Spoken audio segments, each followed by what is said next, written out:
온담한장 청취자 여러분 안녕하세요. 오늘도 여러분의 하루를 함께하는 DJ 온담입니다. 오늘도 많은 분들이 공감하실 만한 사연 하나 준비해봤습니다. 오늘의 사연 바로 만나볼게요.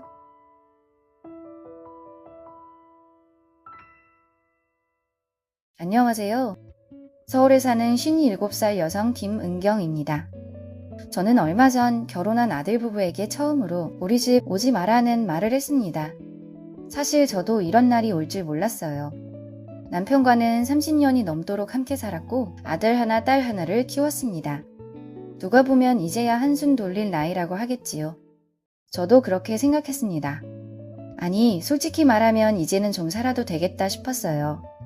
저희 부부는 남들이 보기엔 조금 특이한 편입니다.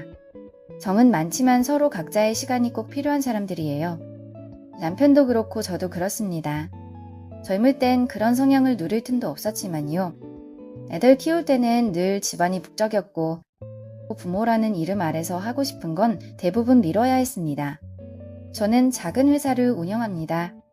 크진 않아도 직원들 월급 밀린 적 없이 여기까지 끌고 왔어요. 직원 20명 밥벌이까지 책임지고 있다 보니 어쩔 땐 집보다 회사에서 보내는 시간이 더 길었습니다. 남편도 자기 일하며 늘 제 옆을 지켜준 사람이었고요. 다행히 아이들은 큰 탈 없이 자랐습니다. 아들 민재는 30살, 딸 다은이는 29입니다. 민재는 어릴 때부터 엄마 껌딱지였어요. 남자애가 어찌나 살갑던지 군대 가던 날엔 씩 웃으면서 엄마 울지마. 하더니 막상 뒤돌아서 훌쩍이는 건 그놈이더라고요.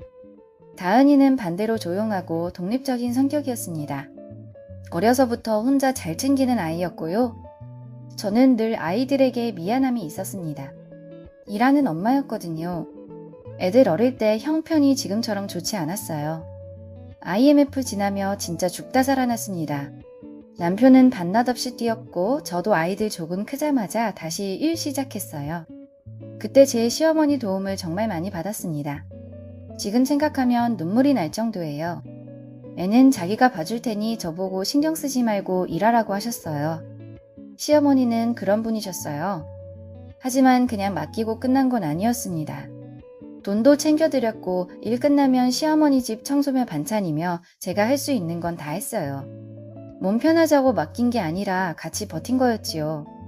그래서인지 저는 늘 빚진 마음이 있었습니다. 그래서 아이들 결혼할 때도 저희 부부는 아끼지 않았어요. 아들 결혼할 때 딸 다은이 앞으로도 똑같이 목돈을 줬습니다. 액수는 말하기 어렵지만 서울에서 전세 시작할 정도는 됐어요. 누구 하나 서운하지 않게 똑같이 했습니다. 그때 남편이 그러더군요. 이제 애들 내보냈으니까 우리도 좀 살자. 참 이상하죠? 그 말을 듣는데 괜히 울컥했습니다. 아이들 방까지 있던 넓은 집 대신 둘이 살기 좋은 작은 집으로 옮겼어요. 처음엔 좀 허전할 줄 알았습니다. 냉장고 문 열어도 애들 음료수 없고 밤에 현관문 열리는 소리도 안 나니까 괜히 쓸쓸할 줄 알았어요. 그런데요. 너무 좋았습니다. 정말 너무 좋았어요. 남편이 퇴근하고 와서 외투 툭 던지고 거실 바닥에 들어놓으면 저도 옆에 철푸덕 누웠습니다. 저녁 설거지 밀리면 둘이 가위바위보해서 진사란이 했어요. 밤늦게 출출하면 죄책감 없이 치킨 시켜 맥주도 마셨고요. 무엇보다 서로 눈치를 안 봐도 되는 게 좋았습니다. 애들 재우고 나면 둘 다 녹초가 돼서 TV 틀어놓고 졸기 바빴으니까요. 요즘은 퇴근하고 나면 거실 조명 살짝 어둡게 해놓고 빔 프로젝터로 예전 영화 다시 보는 재미에 푹 빠졌습니다. 어떤 날은 새벽 1시가 넘었는데도 혼자 소파에 앉아 영화를 보고 있더라고요. 제가 웃으면서 말했어요. 당신 환갑 넘어서 영화평론가 되려고 그래? 그러니까 남편이 피식 웃더니 리모컨을 흔들며 그러더군요. 당신도 이제 편하게 살아. 내가 옆에 있잖아. 그 말이 왜 그렇게 웃기고 짠하던지요? 솔직히 말하면 저는 집에서 편하게 있는 걸 좋아합니다. 그런데 애들 있을 땐 늘 신경 쓰였어요. 혹시 민망할까 싶어 집에서도 단정하게 입고 있었거든요. 그런데 요즘은 다릅니다. 브라도 벗고 헐름한 티셔츠에 반바지 입고 소파에 누워있으면 남편이 지나가다 한마디 합니다. 이제야 사람 사는 집 같네. 그 말에 둘이 웃곤 합니다. 그렇게 저희는 다시 부부가 됐습니다. 엄마 아빠 말고 그냥 남자와 여자. 젊었던 시절 한 번도 제대로 누리지 못했던 신혼 같은 시간을 뒤늦게 보내기 시작했어요. 그런데 행복은 꼭 오래 못 가더라고요. 결혼한 아들 민재 부부가 이상하게 자꾸 집에 오기 시작했습니다. 처음엔 좋았습니다. 손주도 태어났고 갓난아기 냄새 맡는 것도 싫지 않았어요. 엄마, 밥 있지? 나녀 들어오는 아들 보면 반갑기도 했고요. 그런데 그게 일주일에 한 번이 되고 두 번이 되고 많을 땐 세 번이 되더군요. 더 힘들었던 건 늘 갑작스러웠다는 겁니다. 아침 출근 준비하는데 전화가 옵니다. 엄마, 오늘 저녁 먹으러 갈게. 퇴근해서 겨우 소파에 앉았는데 초인종이 울립니다. 어머니, 저희 왔어요. 아이 하나 데리고 오는 집이니 집안은 금세 어수선해졌습니다. 젖병 삶아야 하지, 밥 차려야 하지, 애 울면 달래야 하지요. 처음엔 애 키우느라 힘들겠지 싶어 웃으며 넘겼습니다. 그런데 이상하게 가슴 한쪽이 답답해지기 시작했어요.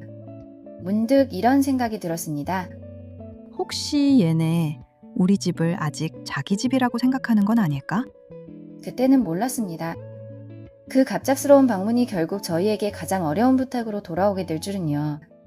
손주가 태어나고 6달쯤 됐을 때였습니다. 그전까지는 정신없이 시간이 흘렀습니다.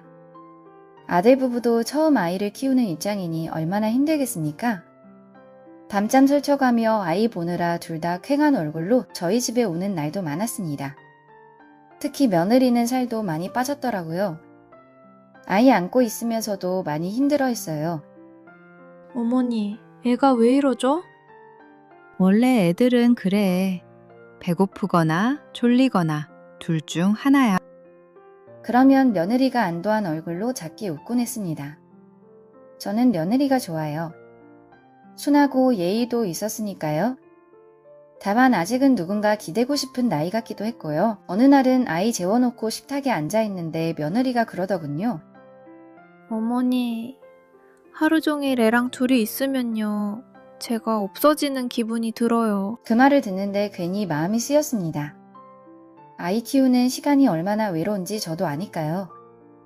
말 한마디 나눌 사람 없어 괜히 눈물부터 날 때도 있지요. 그래서였는지 손주 태어나고 나서는 집에 오는 횟수가 더 잦아졌습니다. 집밥 먹고 싶을 수도 있고 애 키워본 어른 손이 필요할 수도 있겠지요. 퇴근하고 겨우 소파에 앉으면 전화가 옵니다. 엄마, 오늘 저녁 먹으러 갈게. 그 말이 이상하게도 통보처럼 들리기 시작했어요. 어떤 날은 미리 연락도 없이 초인종이 울렸습니다. 문 열면 유모차가 덜컥 들어오고 기저귀 가방이며 분유통이며 한가득입니다. 어머니, 어머님 댁 근처 병원에 왔어요. 그러면 또 저는 밥솥부터 열어보게 되더군요. 반찬 뭐 있나 꺼내고 국 다시 데우고 손주가 먹을 분유를 타고요. 남편도 처음엔 좋아서 손주랑 사진도 많이 찍었습니다. 야, 민재 어릴 때랑 똑같네. 하며 웃기도 했지요. 그런데 사람 마음이 참 이상합니다. 반가운 마음과 편한 마음은 전혀 다른 문제더라고요. 저는 회사 직원들 챙기느라 하루 종일 사람들한테 시달리고 남편도 자기 일 끝내고 들어오면 녹초가 됩니다. 그런데 저녁마다 누가 오는 생활이 반복되니 집이 쉬는 공간이 아니라 다시 긴장하는 공간처럼 느껴지기 시작했어요. 설거지 끝내고 겨우 소파에 앉으면 아기 울음소리가 들리고 아들은 익숙하다는 듯 냉장고 문을 열어 반찬부터 찾고 있었습니다. 엄마, 김치 없어? 그 말을 듣는데 순간 웃음이 나면서도 이상하게 기운이 빠졌습니다. 독립한 지가 언젠데? 그 모습을 보는데 이상하게 마음 한구석이 답답했습니다. 그래도 말은 하지 않았습니다. 애 키우는 집 힘든 거 아닐까요? 저도 도움받아 아이 키운 사람이고요. 다만 마음이 조금씩 무거워졌습니다. 내가 너무 야박하게 생각하는 건가? 나도 시어머니 도움받아가며 애 키웠는데. 그 생각이 자꾸 따라왔어요. 다만 저는 늘 죄송했습니다. 아이 맡기고 늦게 퇴근하면 아이 보는 게 힘든 걸 알기에 집안일을 했고 생활비도 따로 더 챙겨드렸어요. 그런 기억 때문인지 더 쉽게 말을 못하겠더군요. 그렇게 시간이 조금 더 흘렀습니다. 그날도 평소처럼 저녁을 먹고 있었습니다. 자체를 더 덜어주려는데 며느리가 조심스럽게 입을 열었습니다. 어머님, 드릴 말씀이 있는데요. 저는 젓가락을 내려놓고 며느리를 바라봤어요. 왜? 무슨 일 있어? 며느리가 아들 눈치를 한번 보더니 조용히 말했습니다. 저 이제 다시 일하고 싶어요. 순간 저는 조금 놀랐습니다. 그래? 벌써? 네, 사실 집에만 있으니까 너무 불안하기도 하고요. 경력도 끊기는 것 같아서요. 그 말에 이해가 갔습니다. 저 역시 일하는 엄마였으니까요. 그래서 별 생각 없이 고개를 끄덕였어요. 그래, 요즘은 경력 끊기면 다시 시작하기 힘들지. 그런데 며느리가 잠시 망설이다가 말을 이었습니다. 근데 아기가 아직 너무 어려서 어린이집은 무리일 것 같고 혹시 조금만 봐주실 수 있을까요? 솔직히 마음이 흔들렸어요. 손주였고 저도 도움받아 아이 키운 사람이니까요. 그런데 동시에 가슴이 철렁 내려앉았습니다. 다시 애를 키운다고? 그 생각이 먼저 들더군요. 제가 아무 말 못하고 있는데 아들이 옆에서 너무 아무렇지 않게 말했습니다. 우리도 어릴 때 할머니 손 많이 탔잖아. 엄마도 일하면서 우리 키웠고. 그 말을 듣는 순간 제 손이 멈췄습니다. 옆에 있던 남편 얼굴도 굳어졌어요. 남편은 원래 감정 표현이 큰 사람이 아닙니다. 웬만하면 웃고 넘기는 편이에요. 그런데 그날은 달랐습니다. 남편이 물컵을 천천히 내려놓더니 아들 보며 조용히 말했습니다. 민재야, 목소리가 낮았습니다. 네 엄마가 일한 건 맞지? 근데 네 할머니한테 얼마나 죄송해했고 얼마나 갚으면서 살았는지도 아냐. 순간 식탁이 조용해졌습니다. 아니 그래도 가족끼리 그런 거 도와주는 거 아니야? 남편이 한숨처럼 짧게 숨을 내쉬었습니다. 도와주는 거랑 맡기는 건 다르지. 잠깐 뜸을 들이더니 남편이 덧붙였습니다. 너희 힘든 거 모르는 거 아니다. 근데 부모 인생도 끝난 건 아니야. 며느리는 눈치를 보다가 조용히 말했습니다. 저희도 그냥 부탁드린 거예요. 괜히 그 말이 더 마음에 걸렸습니다. 저는 급히 분위기를 바꾸려고 했습니다. 일단 밥부터 먹자. 괜히 애 앞에서 분위기 이상해진다. 그날 식사는 조용했습니다. 아들은 말이 없어졌고 며느리는 눈치를 보며 아이만 안고 있었습니다. 돌아가는 뒷모습을 보는데 마음이 편하지 않았어요. 제가 너무 야박한 건가 싶기도 했고 또 한편으론 겁이 났습니다. 만약 제가 한번 맞기 시작하면 정말 끝이 없을 것 같다는 생각이 들었거든요. 그날 밤 남편이 영화도 안 틀고 거실 창문만 한참 바라보더군요. 그러다 조용히 말했습니다. 은경아, 응, 당신 이제 좀 내려놓고 살아도 되잖아. 그 말을 듣는데 이상하게 가슴이 먹먹했습니다. 그런데도 쉽게 대답할 수는 없었습니다. 저 역시 엄마였으니까요. 그날 밤 저는 괜히 손주 사진만 한참 들여다봤습니다. 이상하게도 마음은 무거웠습니다. 사랑하는 것과 대신 살아주는 건 다른 문제라는 걸 그때부터 조금씩 알게 됐는지도 모르겠습니다. 며칠 동안 아들한테서 연락이 뜸했습니다. 원래 같으면 엄마 뭐해? 오늘 저장 먹으러 갈게. 하던 애가 이상하게 조용했어요. 며느리의 연락도 없었습니다. 괜히 마음이 쓰이더군요. 저는 원래 그런 사람입니다. 자식이 조용하면 더 걱정되는 엄마요. 괜히 손주 사진 한 번 더 들여다보고 잘 있나 싶어 메시지창 열었다 닫았다 하게 되더라고요. 그런데 이상하게 먼저 연락은 못하겠더군요.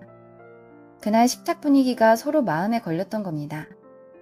남편도 말은 안 했지만 조금 달라졌어요. 평소 같으면 손주 사진 보면서 웃던 사람이 그 며칠은 괜히 말수가 적었습니다. 퇴근하고 와도 영화 틀어놓고 멍하니 앉아있는 시간이 길어졌어요. 저는 괜히 모른 척했습니다. 서로 알면서도 말을 안 하는 시간이 있지요. 오래 산 부부는 꼭 그렇더라고요. 그러던 어느 날이었습니다. 남편이 저녁 먹다 말고 툭 말했습니다. 어제 민재 만났어?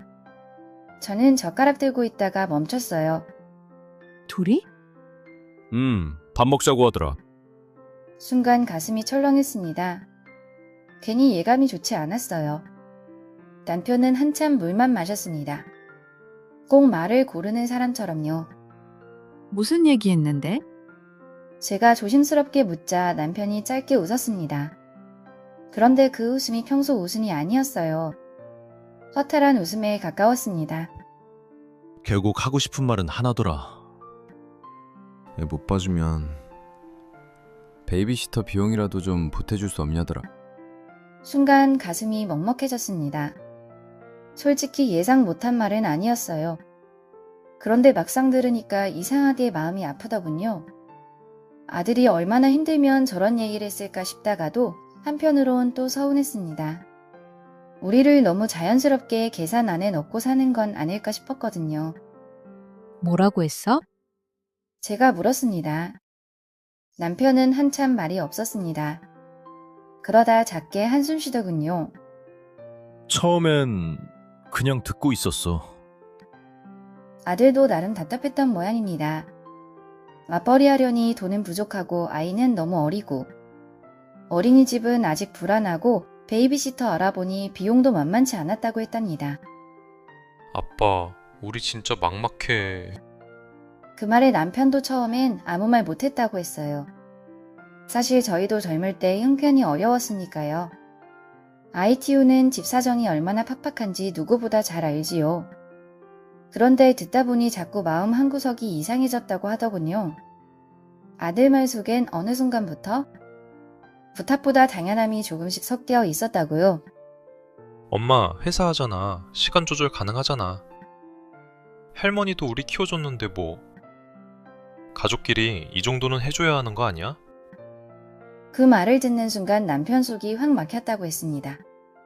남편은 원래 말 많은 사람이 아닙니다. 하나도 크게 소리 안 질러요. 대신 정말 화나면 더 조용해지는 사람입니다. 남편 말로는 그날도 한참 가만히 있었다고 합니다. 그러다 딱 한마디 했답니다. 민재야, 왜? 네 엄마 인생도 좀 생각해. 아들은 이해 못하겠다는 표정이었다고 했습니다. 아니, 엄마도 우리 키울 때 도움 받았다며. 그 말에 남편이 조용히 대답했다더군요. 그래, 도움받았지. 근데 네 엄마는 평생 그 죄송함 안고 살았다. 그리고 한참 뜸 들이다 이렇게 말했다고 했어요. 내 엄마 새벽같이 일 나가고 퇴근하면 할머니 집 가서 청소하고 반찬하고 생활비 챙겨드리고 그랬다. 그냥 맡긴 게 아니야. 같이 버틴 거지. 아들은 답답하다는 표정을 지어 보입디다. 그럼 우린 어떡하라고. 그 말 듣는데 남편 마음도 편치 않았다고 했어요. 자식이 힘들다는데 어느 부모 마음이 좋겠습니까? 그런데 또 저를 생각하면 쉽게 말할 수가 없었답니다. 집으로 돌아온 남편 얼굴이 이상하게 지쳐 보였던 이유를 저는 그제야 알았습니다. 그날 밤 남편은 술을 조금 마시고 들어왔습니다. 얼굴이 붉었어요. 저는 괜히 아무 말 없이 물만 내왔습니다. 남편은 소파에 털썩 앉더니 한참 말이 없었습니다. 거실 조명만 희미했고 TV도 꺼져 있었어요. 그러다 갑자기 제 손을 덥석 잡았습니다. 은경아, 남편 눈가가 조금 붉어 보였습니다. 술 때문인지 속상해서인지 저는 잘 모르겠더군요. 그런데 그날은 이상하게 그 사람 손이 유난히 따뜻했습니다. 이제 당신 좀 편하게 살아. 저는 괜히 웃으며 넘기려 했습니다. 갑자기 무슨 소리야? 그런데 남편이 제 손을 더 꼭 잡더군요. 애들 다 컸잖아. 당신 할 만큼 했어. 그 말에 순간 목이 턱 막혔습니다. 그리고 장난스러운 말투로 툭 던졌습니다. 이제 당신 힘든 건 나도 보기 싫어. 그러면서 괜히 제 손등을 몇 번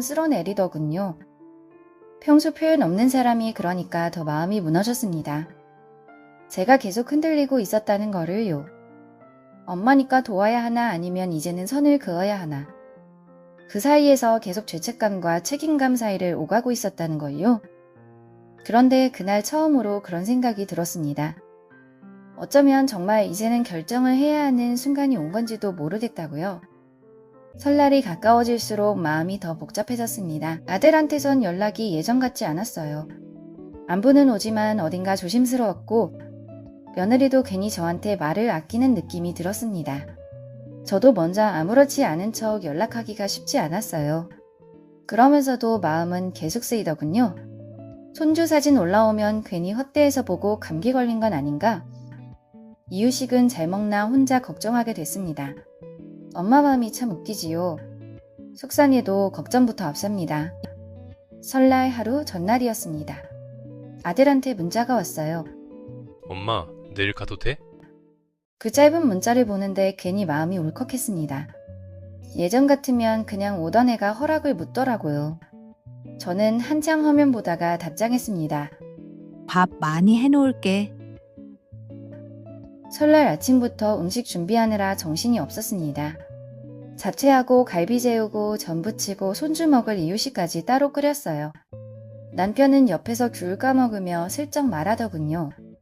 안 온다 해도 다 했을 사람이네. 괜히 들킨 것 같아 웃었습니다. 명절인데 어떻게 빈손으로 보내? 점심쯤 아들 부부가 왔습니다. 손주부터 안겼는데 얼굴이 또 조금 달라졌더라고요. 애들은 정말 하루가 다르게 큽니다. 저는 반가운 마음에 괜히 볼 한번 만져봤습니다. 그런데 이상하게 예전처럼 집안이 시끌벅적하지 않았어요. 아들도 조용했고 며느리도 계속 눈치를 보는 얼굴이었습니다. 힘들었는지 얼굴도 헬쓱해졌고요. 밥상 차려놓고도 어색한 공기가 한동안 흐르더군요. 예전 같으면 아들이 냉장고 열어보면서 엄마 반찬 뭐 있어?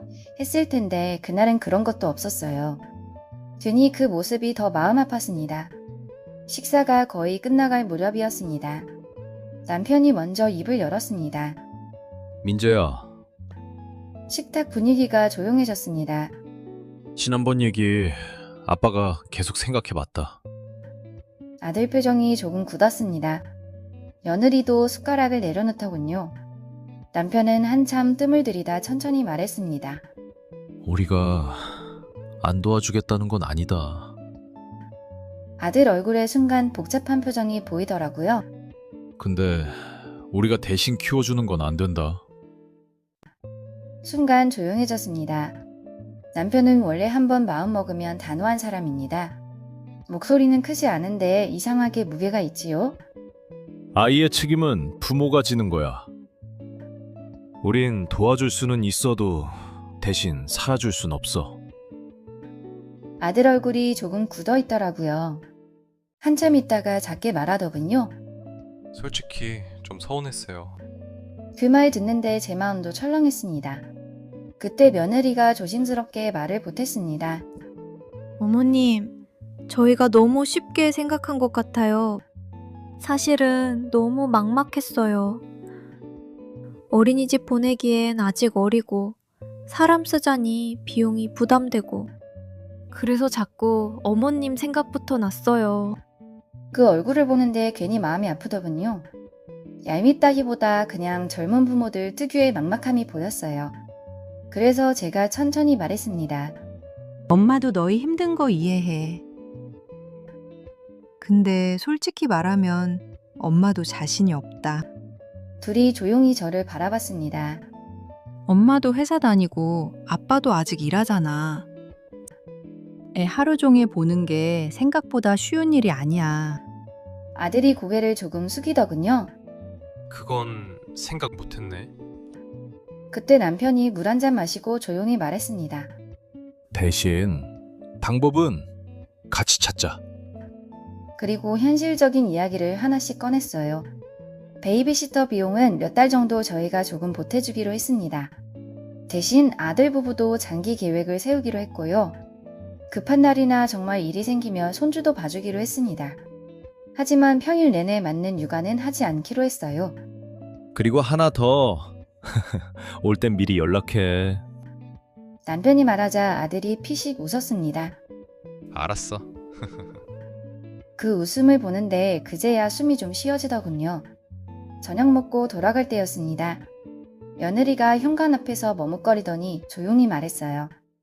어머님, 저도 너무 급했나 봐요. 제가 너무 생각 없이 굴었던 것 같아요. 정말 감사해요. 저는 괜히 손 한번 토닥여줬습니다. 새아가도 처음 엄마 하는 거잖아. 힘들면 말해. 대신 우리도 좀 살게. 그 말에 며느리가 울 것 같은 얼굴로 웃더군요.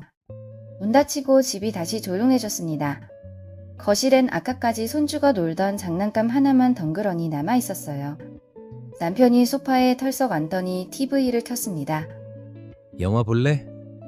저는 웃으며 물었습니다. 또 옛날 영화? 우리 이제 시간 많잖아. 그 말이 이상하게 마음에 오래 남았습니다. 맥주 한 캔을 나눠 마시며 가만히 앉아있는데 아들한테 사진 하나가 왔어요. 손주가 차 안에서 곤히 자는 사진이었습니다. 그 아래 짧게 문자가 적혀 있었어요. 엄마, 아빠, 고마워. 참 이상하지요. 부모라는 자리는 끝나는 게 아니었습니다. 다만 조금 멀리서 필요할 때 손 내미는 자리로 바뀌는 것이더군요. 자식을 사랑하는 것과 내 인생을 포기하는 건 다른 일이었습니다. 부모 역할이 조금 옅어진 자리엔 다시 부부가 남는다는 걸 깨달았습니다.